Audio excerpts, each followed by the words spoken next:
Bonjour Elisabeth Noir. Bonjour Nicolas. Une délégation des présidents du Conseil économique, social, environnemental et régional de France et des Outre-mer est actuellement en Nouvelle-Calédonie. Et pour en parler, vous recevez son président. Son président Dominique Vienne, bonjour. Bonjour. Merci d'avoir accepté notre invitation. Alors on connaît le CESE-NC, le Conseil économique, social et environnemental de Nouvelle-Calédonie. On connaît le CESE national, mais le CESER, le Conseil économique, social, environnemental et régional, qu'est-ce que c'est et quel est son rôle? Alors, nous sommes 23 Césaires dans chaque région Drôme-Com et nous sommes placés à côté des exécutifs régionaux pour les informer, conseiller avec la voix de la société civile organisée, surtout politique régionale. Nous nous réunissons tous les 2 mois à Paris et nous fédérons l'ensemble des présidentes et présidentes de Césaires régionaux. Alors, comme je peux le préciser, dans les Outre-mer, nous portons des acronymes parfois différents parce qu'il y a le C de culture qui apparaît ou l'acronyme du territoire. Alors vous-même, vous êtes le premier président ultramarin Oui.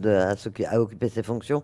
Vous avez été élu en 2023, reconduit en 2024. Si vous deviez vous présenter, qui êtes-vous? Quel est votre cursus et comment est-ce que vous êtes retrouvé à cette présidence? Mais écoutez, c'est une bonne question. D'abord, je suis quelqu'un qui est passionné de son territoire, donc je suis réunionnais. J'ai fait des études d'ingénieur, je suis rentré dans un grand groupe qui s'appelle Vinci, et en 2004, je me suis mis à mon compte, et avec mon plan d'épargne logement, j'ai créé mon entreprise, et je suis dans l'électricité industrielle, et donc je suis chef d'entreprise. Ensuite, je me suis dit, mais comment je peux faire pour m'engager pour mon territoire? J'ai adhéré à un syndicat patronal qui s'appelle la CPME, que j'ai présidé pendant 10 ans, dont j'occupe aujourd'hui les fonctions de vice-président national en charge des Outre-mer, au sein de la CPME nationale. Et un jour, j'ai pris un mandat au titre de la CPME au sein du Césaire de la Réunion, dont j'ai pris la présidence, et enfin la présidence des Césaires de France. Vous occupez encore de votre entreprise, donc vous Oui, arrivez, oui, oui, vous arrivez oui. à faire tout ça à la Ce fois. matin, j'ai fait la facturation, j'ai fait les encaissements, oui, oui, tout à fait. Alors vous êtes avec une délégation donc en Nouvelle-Calédonie. Quelle est la raison en fait de votre déplacement ici? C'était un voyage qui avait été prévu, qui a été reporté, hein. Oui, tout à fait. Alors, tous les ans, au moment des congrès des régions de France, les Césaires de France se déplacent lors du colloque des régions de France. Donc on va dans toutes les régions de France. Et mes prédécesseurs ont jugé équitable qu'une année sur 2, on aille aussi dans cette France des Outre-mer, cette France océanique. Donc on a été en Polynésie, on a été en Guyane, on a été à La Réunion, Mayotte.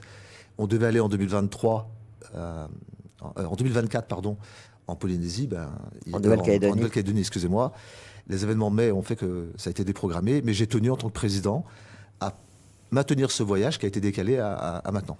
Et alors vous êtes accompagné de plusieurs personnalités, des différents, Alors, un des différentes hexagonal, localisations, hein. un président de Césaire de Haute-France, la présidente qui est en charge des Outre-mer au sein des Césaires de France, qui est Ariane Fleurival, qui est la présidente de la Guyane, et de manière tout à fait naturelle, la présidente de Polynésie et de Wallis et Futuna.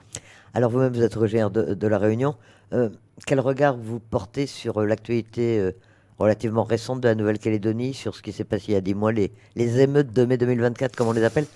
Quel regard vous portez et est-ce que c'est vraiment est-ce que c'est un peu l'une des dominantes de ce séjour? Est-ce que c'est marqué par les conséquences de ces émeutes? Écoutez, je vous répondrai d'abord en premier lieu avec respect et humilité, puisque quand on est arrivé depuis 3 jours, on ne peut pas dire j'ai compris les choses. Mais il y a un triptyque qui tourne dans la tête, c'est l'urgence de l'apaisement, l'exigence de comprendre et la responsabilité de reconstruire. Je pense que ce triptyque d'apaiser, de comprendre et de reconstruire doit être les 3 forces qui tirent les choses vers le haut.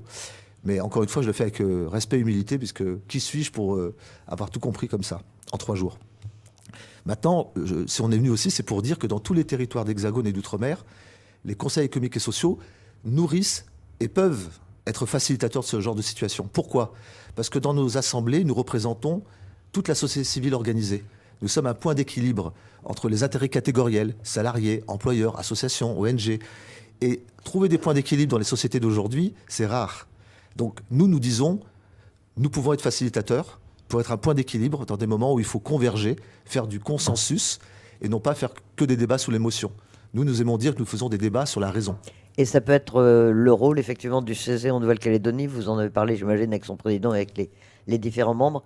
Vous les sentez impliqués dans cette recherche de Oui. solution ou de réconciliation? Tout à fait. Et j'ai découvert, puisque nous sommes chacun d'entre nous ancrés dans le fait régional, j'ai découvert que le CESE-NC, il n'a pas les mêmes prérogatives que nous parfois. C'est-à-dire qu'il n'est pas saisi de manière obligatoire sur les documents budgétaires. ce qui est le cas en Hexagone et en Outre-mer, enfin dans d'autres territoires d'Outre-mer. Donc oui, je pense que le CESE a toute sa place, même si en France hexagonale, dans l'Outre-mer et ailleurs, j'ai entendu aussi, est-ce que ça sert à quelque chose? Donc je ne vais pas éviter cette question. Bien sûr que ça sert à quelque chose. Mais vous savez, souvent... On dit non seulement que ça ne sert pas à grand-chose, mais qu'en plus ça coûte très cher. Hein. Oui. Le CESE, c'est l'une des organisations, des institutions dont on dit qu'il faut peut-être la supprimer si on cherche des économies. Vous savez, à un moment donné, on pourra dire aux gens, respirer une fois sur deux, ça fera des économies. C'est pas vrai. À un moment donné, il faut de l'oxygène. Et les Césaires sont un espace d'oxygène, puisque nous sommes, encore une fois, hors catégoriel. J'aime à dire, l'intérêt individuel, généralement, il est dans le catégoriel. Les syndicats d'employeurs, les syndicats de salariés, les associations. Nous, on transforme ça en intérêt commun. Et cet intérêt commun, on le remet au politique qui, lui, est légitime pour faire l'intérêt général. Ce processus individuel, catégoriel, commun, général, c'est un processus qui, quelque part, est naturel. Alors, le CESE en Nouvelle-Calédonie est consulté, vous le disiez, sur un certain nombre de textes. Vous estimez que son rôle devrait être accru, éventuellement, notamment pour passer aux documents budgétaires? Oui, oui. Enfin, je le dis parce que chez nous... C'est une revendication locale qui vous ont transmise ou c'est votre regard de... Non, c'est... je dirais presque plus qu'une revendication. Je pense que c'est une offre de service légitime. Aujourd'hui, vous le disiez, en termes de coûts, plutôt que d'acheter des expertises avec des consultants privés, autant utiliser ce qu'on appelle les experts d'usage. Qui sommes-nous, finalement? Quand moi, on nous consulte sur l'économie, je viens d'un syndicat d'employeurs, donc c'est pas une discussion de comptoir, ce sont des représentants légitimes de la société civile organisée qui apportent un regard apaisé, apartisan, sur des sujets qui relèvent de l'intérêt général. Alors vous savez que la Nouvelle-Calédonie est en train de rechercher un accord pour son avenir institutionnel, que les discussions ont été ouvertes avec Manuel Valls. Le CESE devrait, à votre avis, y être associé, et quel pourrait être son rôle dans les futures institutions de la Nouvelle-Calédonie? Est-ce que c'est une réflexion que le Césaire est amené à mener? Écoutez, vendredi dernier, enfin j'ai peut-être un peu perdu le temps, vendredi dernier, j'étais en délégation Césaire de France dans le cabinet, avec le chef de cabinet du ministre Valls, parce qu'au sein des Césaires de France, nous portons la voix que nous souhaitons être associés à tous les processus qui concernent les Outre-mer, mais au titre de notre voix consultative, au titre des expertises d'usage que nous sommes, je me répète, pas au titre que nous sommes une institution qui serait l'égale d'un exécutif qui a été élu par les citoyens. Nous ne sommes pas élus, nous sommes désignés. Mais j'ai souvent coutume à dire, une démocratie est légitime par les élections, elle est complète par les consultatifs. Donc rendons les choses complètes. Et 1 + 1 fait toujours plus que 1. Donc je pense que le CESE-NC a toute sa place dans ce processus de réflexion pour trouver un chemin d'avenir pour ce territoire. Le côté consultatif de votre institution, c'est pas un peu frustrant parfois? Vous donnez votre avis, mais on sait bien qu'on ne l'écoute pas forcément toujours, et puis vous ne participez pas directement à l'élaboration des textes. Alors généralement, quand on me pose cette question, je renvoie toujours l'image. Quand moi je vais voir ma grand-mère, je vais la voir avec la sagesse de son âge, ou mon grand-père. Alors on pourrait dire, ce sont des gens déconnectés du temps quotidien. Mais vous savez, la sagesse des conseillers économiques et sociaux et environnementaux, c'est que nous sommes dans un temps qui est souvent long. Nous ne sommes pas dans l'immédiateté de la décision. Nous sommes dans le temps long de la cohérence, de l'évaluation des politiques publiques, de l'inclusion du plus grand nombre de citoyens dans la décision. Parce que les enjeux de la démocratie territoriale aujourd'hui, c'est l'acceptabilité, c'est la redevabilité, si on retourne vers les citoyens, c'est la transparence. Et oui, les Césaires, le CESE, en Nouvelle-Calédonie, on a tout à fait les compétences et les méthodologies pour apporter ça à la démocratie territoriale. Ah, vous êtes arrivé vendredi, vous le disiez, vous avez déjà vu pas mal de gens. Quel est votre programme en fait? Comment est-ce que vous allez vous imprégner de la réalité calédonienne? Alors, hier, on a fait la journée institutionnelle. Nous avons rencontré le Sénat coutumier, le gouvernement, le Congrès, et j'en ai peut-être oublié un, et le haut-commissaire, voilà, les 4 composantes. Aujourd'hui, nous allons faire des débats au sein du CESE, avec le gouvernement, le Congrès, mais on sera en format CESE. Et les 2 derniers jours, nous serons en format visite de terrain, économique, agricole et, on va dire, numérique, la création de l'économie numérique. Vous allez à la station N, à Nouville. Nous irons à la station N notamment. Vous avez déjà appris des choses depuis vendredi?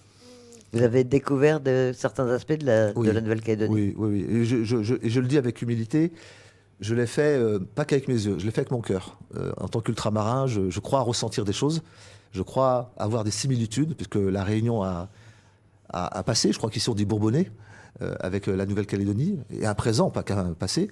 Donc il est évident qu'entre ma perception des choses d'ultramarin depuis Paris et ma perception d'ultramarin en étant en Nouvelle-Calédonie, elle a profondément changé. Et je suis conscient que ce territoire est devant un moment, a passé des moments difficiles. Elle est dans un moment aujourd'hui de reconstruction. Je ne sais pas quels sont les termes consacrés sur ce territoire, mais il est certain qu'il va falloir trouver les bonnes solutions pour que chacun trouve sa place dans la société de Nouvelle-Calédonie. Pour être un peu utilitariste, entre guillemets, quelles sont les retombées d'une mission comme celle d'un déplacement comme celui que vous faites aujourd'hui? Vous allez continuer à suivre le dossier les uns et les autres? Vous allez revenir éventuellement? Vous allez contacter le ministère des Oui, Outre-mer? c'est ça. Alors merci de... Oui, tout à fait. L'utilité de ce déplacement, il est double. Il est d'abord culturel. C'est que il est important que des collègues, et moi le premier, nous ayons la perception profonde et sincère de ce qui se passe ici. Quand vous êtes à Paris, après, nous sommes aussi en liaison avec les autorités centrales pour éventuellement demander et appuyer Jean-Louis d'Anglebert sur l'évolution statutaire, pour demander et porter la voix lorsque nous portons des motions, puisque par mes responsabilités, je rencontre effectivement le président du Sénat, le ministre des Outre-mer, les ministres d'exercice de Bercy. Je serai un porte-voix, VOX et VE, pour la Nouvelle-Calédonie, à ma juste place, mais je serai un porte-voix. Dominique Vienne, présidente du Conseil économique, social, environnemental et régional de France et des Outre-mer, hein, c'est votre titre. Oui. Merci d'avoir accepté notre invitation ce matin. Merci à vous.